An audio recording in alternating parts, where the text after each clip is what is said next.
Hello, welcome back to our channel. ഇതുപോലെ നിങ്ങൾ ഗീ റൈസും ബീഫ് പള്ളിക്കറിയും കഴിച്ചിട്ടുണ്ടോ? അടിപൊളി കോംബോ ആണ്. നല്ല അടിപൊളി ടേസ്റ്റാണ് ഇതിങ്ങനെ കഴിക്കാനായിട്ട്. അപ്പോൾ നമുക്ക് എങ്ങനെ നല്ല പെർഫെക്റ്റ് ആയിട്ടുള്ള നെയ്ച്ചോറും ബീഫ് പള്ളിക്കറിയും ഉണ്ടാക്കാമെന്ന് നോക്കാം കേട്ടോ. അപ്പോൾ ആദ്യം തന്നെ നമുക്ക് ബീഫ് പള്ളിക്കറി എങ്ങനെ ഉണ്ടാക്കാമെന്ന് നോക്കാം. അതിനായിട്ട് ഞാനിവിടെ ഒരു 750 ഗ്രാം ബീഫാണ് എടുത്തിട്ടുള്ളത് കേട്ടോ. അപ്പോൾ അത് വീട്ടിൽ നല്ലപോലെ കഴുകി വൃത്തിയാക്കിയതാണ്. അതൊരു കുക്കറിലേക്ക് ഇട്ട് കൊടുത്തിട്ടുണ്ട്. ഇനി അതിലേക്ക് 2 സവാള അരിഞ്ഞത് ചേർത്ത് കൊടുക്കാം.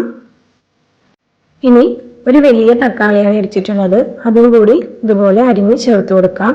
ഇനി 2 പച്ചമുളക് മുഴുവനായി തന്നെ ചേർത്ത് കൊടുക്കാം കേട്ടോ. ഇനി കറിവേപ്പില ചേർത്ത് കൊടുക്കാം. ഇനി ഇതിലേക്ക് പൊടികളാണ്: 1 ടീസ്പൂൺ മുളക് പൊടിയും 2 ടീസ്പൂൺ മല്ലിപ്പൊടി, 1 ടീസ്പൂൺ മഞ്ഞൾപ്പൊടി, 2 ടീസ്പൂൺ ഗരം മസാല, ഇത്രയും ചേർത്ത് കൊടുക്കാം.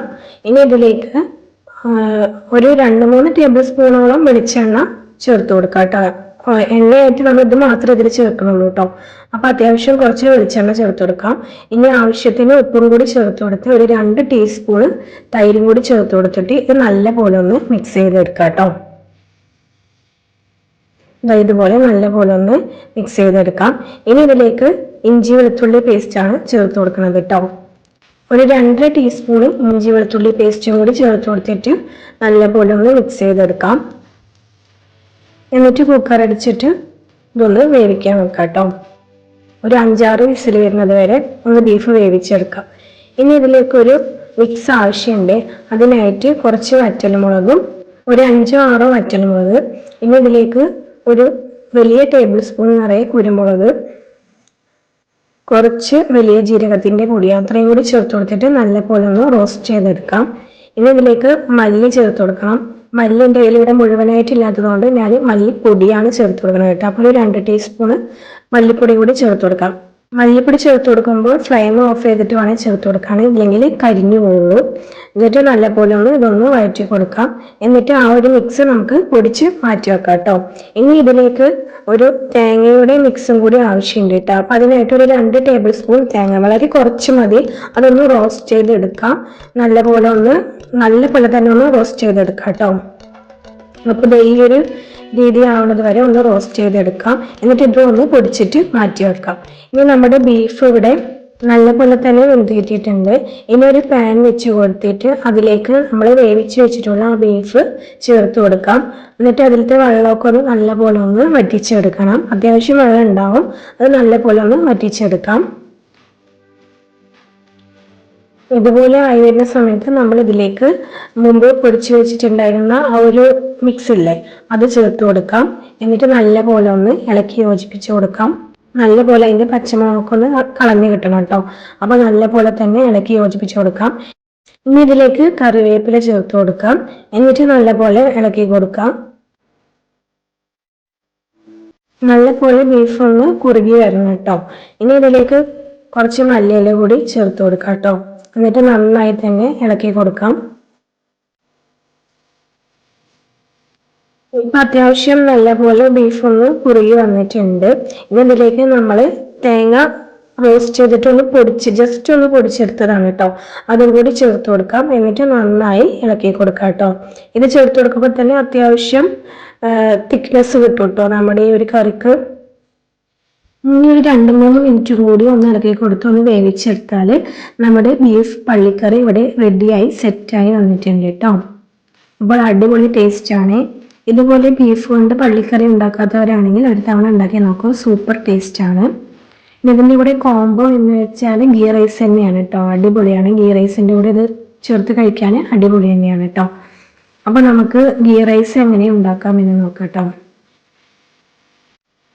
അപ്പൊ നെയ്ച്ചോറ് ഉണ്ടാക്കാൻ വേണ്ടിയിട്ട് ഞാനിവിടെ എടുത്തിട്ടുള്ളത് ഇതുപോലെ ജീരകശാല റൈസാണ്. നെയ്ച്ചോറിനും ബിരിയാണിക്കൊക്കെ ഈ ഒരു റൈസ് ബെസ്റ്റ് ആണ് കേട്ടോ. അപ്പൊ അതാണ് ഇവിടെ എടുത്തിട്ടുള്ളത്. ഇനി ഒരു പാൻ വെച്ച് കൊടുക്കാം. ഇനി അതിലേക്ക് കുറച്ച് നെയ്യും അത്യാവശ്യം ഓയിലും ചേർത്ത് കൊടുക്കാം കേട്ടോ.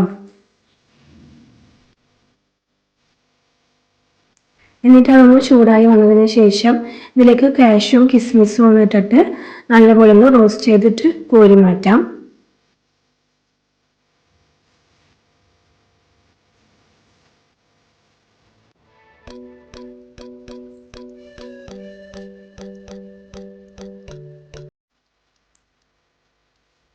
ഇനി അതേ എണ്ണയിലേക്ക് തന്നെയാണ് കുറച്ച് വെല്ലുള്ളി, ഇതുപോലെ തിന്നായിട്ട് അരിഞ്ഞ വെല്ലുള്ളിയാണ്, അതും കൂടി ചേർത്ത് കൊടുത്തിട്ട് ഇതും നല്ലപോലെ ഒന്ന് റോസ്റ്റ് ചെയ്തെടുക്കാം കേട്ടോ.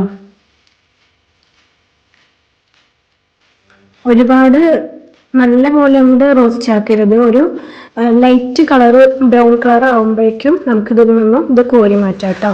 ഒരുപാട് കരിഞ്ഞു പോകരുത്, അങ്ങനെ കരിഞ്ഞു പോയാൽ നമ്മുടെ റൈസിന്റെ ടേസ്റ്റ് മൊത്തം മാറിപ്പോകും കേട്ടോ.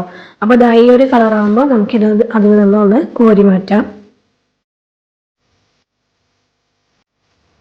ഇനി അതേ എണ്ണയിലേക്ക് തന്നെ നമുക്ക് സ്പൈസസ് ഇട്ട് കൊടുക്കാം കേട്ടോ.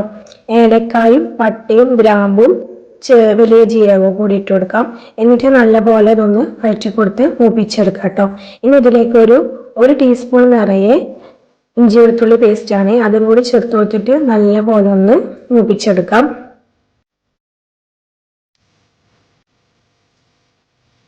ഇനി നല്ലപോലെ ഒന്ന് മൂത്ത് വന്നതിന് ശേഷം ഇതിലേക്ക് ഒരു പകുതി സവാളയാണ് ചേർത്ത് കൊടുക്കുന്നത്, അതും കൂടി ചേർത്ത് കൊടുത്തിട്ട് നല്ലപോലെ ഒന്ന് ഇളക്കി കൊടുക്കാം കേട്ടോ. ഇനി ഇതിലേക്ക് പച്ചമുളക് ചേർത്ത് കൊടുക്കണം. അപ്പോൾ പച്ചമുളക് ജസ്റ്റ് ഇങ്ങനെ ഒന്ന് മേൽവശത്ത് ഒന്ന് ജസ്റ്റ് ഒന്ന് കീറി കൊടുത്തിട്ട് ഇട്ട് കൊടുക്കാം കേട്ടോ.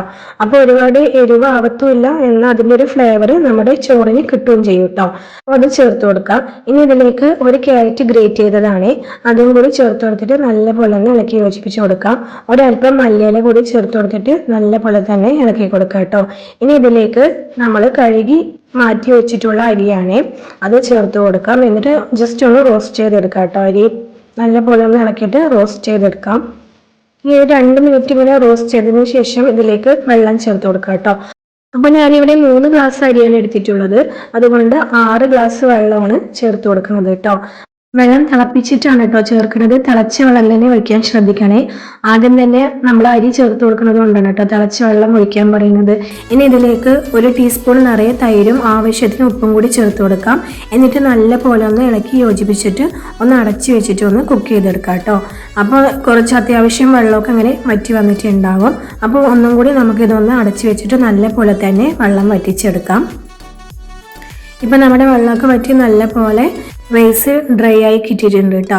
അപ്പം ഇനി നമുക്ക് ഇതിലേക്ക് 1 ടീസ്പൂൺ നിറയെ നെയ്യ് ചേർത്ത് കൊടുക്കാം കേട്ടോ. നെയ്യ് നമ്മൾ ഫസ്റ്റും ആഡ് ചെയ്ത് കൊടുത്തിട്ടുണ്ടായിരുന്നു, അപ്പോൾ 1 ടീസ്പൂൺ കൂടി ഇപ്പോൾ ആഡ് ചെയ്ത് കൊടുക്കാം. എന്നിട്ട് നല്ലപോലെ ഒന്ന് ഇളക്കി കൊടുക്കാം. നല്ലപോലെ ഒന്ന് സെറ്റാക്കിയതിന് ശേഷം ഇതിലേക്ക് നമ്മൾ ആദ്യം ഫ്രൈ ചെയ്ത് വെച്ചിട്ടുണ്ടായിരുന്ന ഒണിയനും കാഷ്യൂം കിസ്മിസും കൂടി ഇട്ട് കൊടുത്തിട്ട് ഒരു 10-15 മിനിറ്റ് ദം ചെയ്തെടുക്കാം കേട്ടോ. അപ്പോൾ നമ്മുടെ റൈസ് നല്ല പോലെ തന്നെ റെഡിയായി സെറ്റായി വന്നിട്ടുണ്ട്. അപ്പോൾ ഗീ റൈസ് ഇതുപോലെ ഒന്ന് തയ്യാറാക്കി നോക്കൂ, സൂപ്പറാണ്. നല്ല പെർഫെക്റ്റ് ആയി തന്നെ നമുക്ക് ഉണ്ടാക്കിയെടുക്കാൻ പറ്റും കേട്ടോ. അടിപൊളി ടേസ്റ്റാണ്. അപ്പോൾ ഗീ റൈസും പള്ളിക്കറിയും ഇങ്ങനെ ഉണ്ടാക്കിയിട്ടില്ലെങ്കിൽ ഒരു തവണയെങ്കിലും നിങ്ങൾ ഉണ്ടാക്കി നോക്കൂ, സൂപ്പറാണ്, അടിപൊളിയാണ്. അപ്പോൾ എൻ്റെ ചാനൽ നിങ്ങൾ ആദ്യമായിട്ടാണ് കാണുന്നതെന്നുണ്ടെങ്കിൽ ഒന്ന് സബ്സ്ക്രൈബ് ചെയ്യണേ, അടുത്തുള്ള ബെല്ലൈക്കൺ കൂടി ഒന്ന് ക്ലിക്ക് ചെയ്യണേ.